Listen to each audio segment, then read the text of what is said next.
I know you have a pretty large online presence as far as there's a lot of videos about you on YouTube.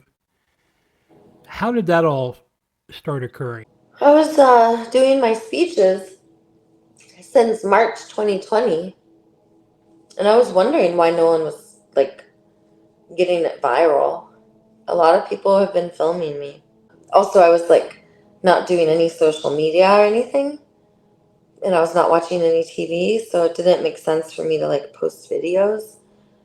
But I mean, people were filming me from the beginning because I was doing cool stuff. I was surprised my stuff didn't go viral sooner, actually.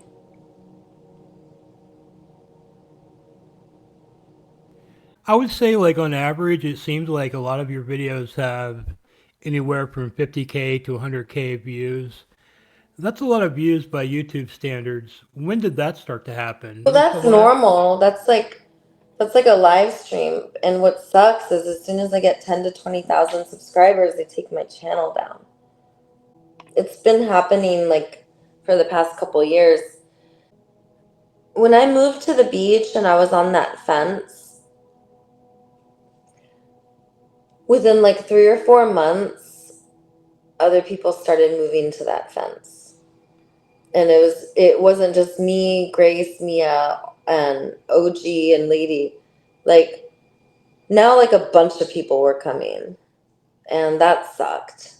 So the jig was up and they moved us. And there's a video of me called Homeless Healer Yells at Cops that on Santa Monica Close Up. Right when I got kicked off that fence was when Santa Monica Close Up started to film me. German in Venice was shortly after. So when I moved to the beach on Ozone was when the YouTubers started to notice me because once they got me off the fence, like not only was I used to being homeless for three or 4 months, but now I was getting used to getting moved all around. And I was getting used to getting my stuff thrown away. And there's a video of me called Homeless Healer Yells at Cops, and you can see how much stuff I have. And if you go to Santa Monica Close Up's channel, Homeless Healer Yells at Cops, I have like a green long sleeve shirt and these little yellow shorts. You could see all my wood flooring and all of my beautiful woodwork and all of my pillows, and you could see all my stuff. You could see my temple. And I built a yoga studio in Santa Monica. And they came and they threw my stuff away. They threw away everything I owned. They put it in the trash.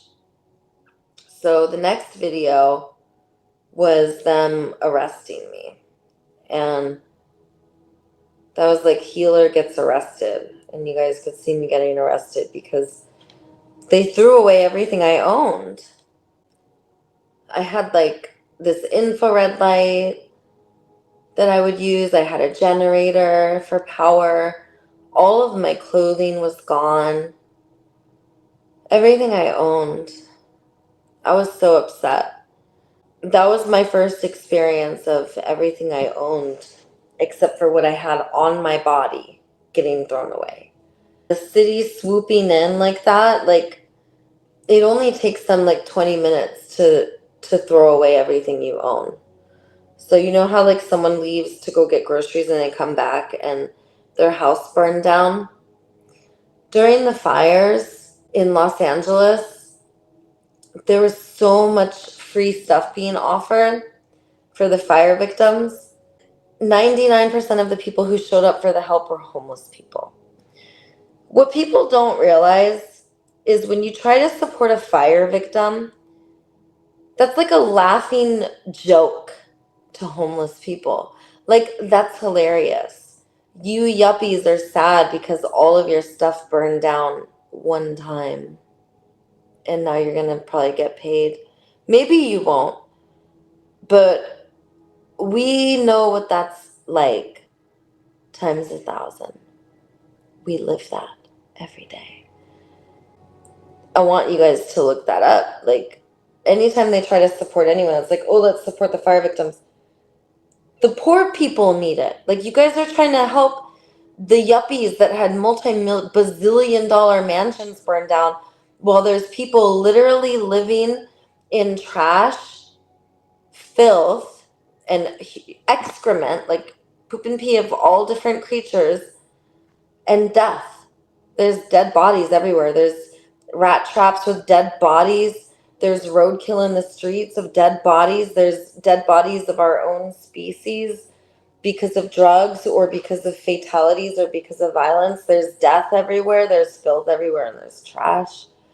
And it's hell on earth. But the rich people think that they could create artificial harmony and artificial balance and artificial health and cleanliness because they can open a door or open a gate or go through a fence, and then all of a sudden everything is manicured and pretty and clean, and there's not trash and death and filth. All of a sudden they think that they are separate from what is outside their fence. They think that they are separate from what is outside their front door, and they are not separate.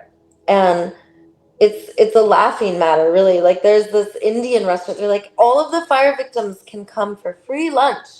There was a giant line out the door of homeless people every day, and they stopped giving away the free food because none of the fire victims came. What does that say? And I kept learning these lessons, and having come from incredible privilege and having known what it's like to be the Donald Trumps of the world, who have no idea what it's like, the Kamala Harris, the Bidens, the people making the rules and laws, who have no idea what it's like getting arrested, who've never known what it's like to put on a pair of metal bracelets, who've never been thrown into a jail cell, who've never had their kids put into a foster home, who do not know what it's like to have social services examine them and rip their family apart and destroy their life at home, who will never ever probably have to spend a day in these systems, who don't know that you can't live off $220 a month of general relief, and that $280 a month, less than $10 a day, is not enough for food, and that it's not okay to give someone not enough to live on and then expect there not to be violence. I began to see that there was such a separation. There's two different worlds, that there was the yuppies and the misfits. That people who had money created a world for other people to live in, but they never lived a day in it. They didn't know that it doesn't work. They didn't know jails didn't work. They didn't know that a 5150 does nothing. They have no idea that getting arrested is really traumatizing. That if you go through the process of getting booked, and that you have to be in a room that there's not even enough to be on a cold bench to lie down, you have to lay down on the floor. You might not be able to lay down on the cold floor. You might have to sit on the floor. You won't be able to sleep. You'll be there for days, maybe. Like, forget inhumane. This is like torture. And that's just getting booked in jail in Los Angeles County, California. It's supposed to be all like nice and pretty. Santa Monica's no different, you guys. It's like the systems that are created by these people, they don't know. They think that Department of Children and Family Services helps children and families, but they've never had it in their family. Their kids have never done it. How would they know if it works? So I started to realize that enforcers was a regular part of my day. It became really apparent to me that the police were going to be waking me up in the middle of the night, that I was going to hear fighting, that I was going to have to get out of my temple and break up fights, create a golden bubble of love, an area where people knew that there was going to be quiet and there was going to be rest, and that I needed to gather a tribe just like I had on the fence. And I started to see that Venice was very transient. So after the fence, then I just started to camp at no man's land, and I was at Navy Street at the end of the boardwalk, and I would camp right on the boardwalk.